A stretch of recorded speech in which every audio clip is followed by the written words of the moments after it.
నమస్తే విజ్ఞాన్ గారు. సార్, జ్ఞానవీర్ రాజా గారి కేసు ఏంటి సార్? అసలు ఎక్కడ దాకా వస్తుంది? అసలు ఎందుకు ఆ కేసు అనేది వచ్చింది? యాక్చువల్గా ఏంటంటే గతంలో మనం మాట్లాడుకుంటే భానుప్రియ గారి ఇంట్లో పని మనిషి చేతివాటం చూపించి నగలు దొంగతనం చేసింది. ఒక పిల్లని పని మనిషి పనిలో పెట్టుకుంటే అప్పుడింత తీసి వాళ్ళ అమ్మకి ఇచ్చేది. వాళ్ళ అమ్మ పట్టుకెళ్ళి ఎంజాయ్ చేసేది. ఒకానొక టైంలో ఇంత బంగారం పోయేసరికి ఆవిడకి వచ్చి ఏది నా బంగారం అని అడిగితే ఇట్లా వాళ్ళ అమ్మకి ఈమె ఇచ్చినట్టుగా ఒప్పుకుంది. కానీ రిటర్న్లో వాళ్ళు ఏం కేసు పెట్టారంటే అసలు ఆ ఏజ్ పిల్లని పనిలో పెట్టుకోవడమే నువ్వు చేసిన తప్పు అని చైల్డ్ ప్రొటెక్షన్ యాక్ట్ దిగింది. అఫ్కోర్స్ భానుప్రియ గారికే న్యాయం జరిగింది అనుకుంటే ఆవిడ తర్వాత అడప తడప 2-3 సినిమాలు, ఛత్రపతి తర్వాత పెద్దగా కనబడింది లేదు. అడప తడప 1-2 చిన్న సినిమాలు అంతే. సరే, ఇక ఆ విషయం పక్కన పెడితే నెక్స్ట్ మళ్ళీ సౌందర్య రజనీకాంత్ వాళ్ళ ఇంట్లో కూడా నగలు దొంగతనం చేశారు. అడిగితే నువ్వు నాకు జీతం సరిపోవట్లేదు అందుకే దొంగతనం చేశానని చెప్పుకొచ్చింది. అది మళ్ళీ రికవర్ చేసుకున్నారు. అండ్ అలాగే సౌందర్య రజనీకాంతే కాకుండా రజనీకాంత్ ఇంకో కూతురు ఆవిడ ఇంట్లో కూడా చోరీ చేశారు. ఆవిడ ఏదో ఫంక్షన్కి వెళ్ళి అక్కడ కార్ పార్కింగ్ చేస్తే వచ్చేసరికి కార్ లేదు, అదెవరో తీసుకెళ్ళిపోయారు. ఐశ్వర్య రజనీకాంత్ ఇద్దరు కూతుర్ల ఇళ్ళలో దొంగతనాలు జరిగాయి.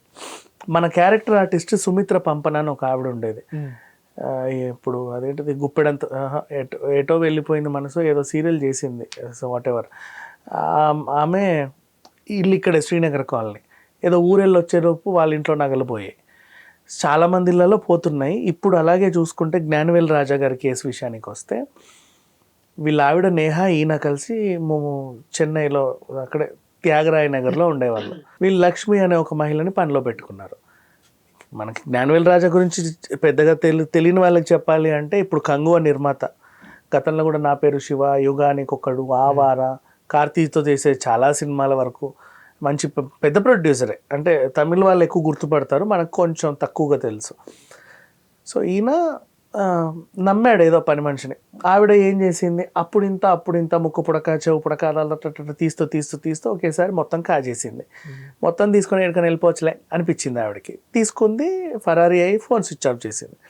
వీళ్ళ నేహ గారికి డౌట్ వచ్చి పోలీస్ స్టేషన్లో కంప్లైంట్ ఇస్తే వాళ్ళు ఆవిడని పిలిచారు. నాకేం తెలియదు, నాకు వాళ్ళే ఎక్కడో పెట్టుకొని మర్చిపోయారు అని చెప్పింది. మీరు కూడా ఒకసారి చూసుకోండి, ఎక్కడో పెట్టి మర్చిపోయి ఉంటారు, ఆమె తెలియదు అంటుంది అని వీళ్ళు చెప్పారు.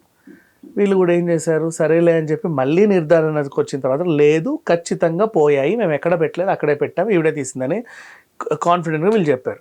పోలీసులు అమ్మ తల్లి నువ్వు మళ్ళీ ఒకసారి రా అని పిలిచారు. ఈవిడ ఆడిన నాటకం ఏంటంటే వెంటనే ఫ్యాన్కి చున్నీ కట్టేసింది.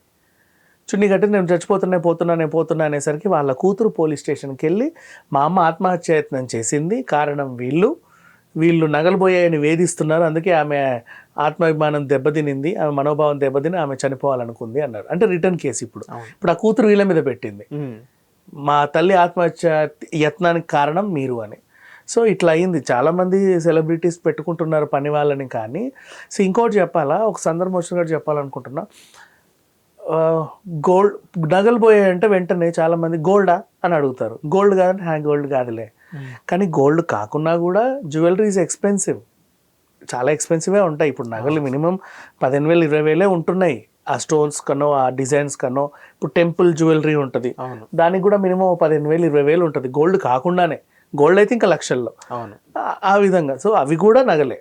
పోయినాయి అంటే గోల్డ్ కాదు అని చాలామంది గోల్డ్ కాదంటలే అనకూడదు. ఎందుకంటే పోయింది, అది కూడా దానికి కూడా ఒక వాల్యూ ఉంటుంది. అదొకటి గుర్తుంచుకుంటే మంచిది. Thank you sir.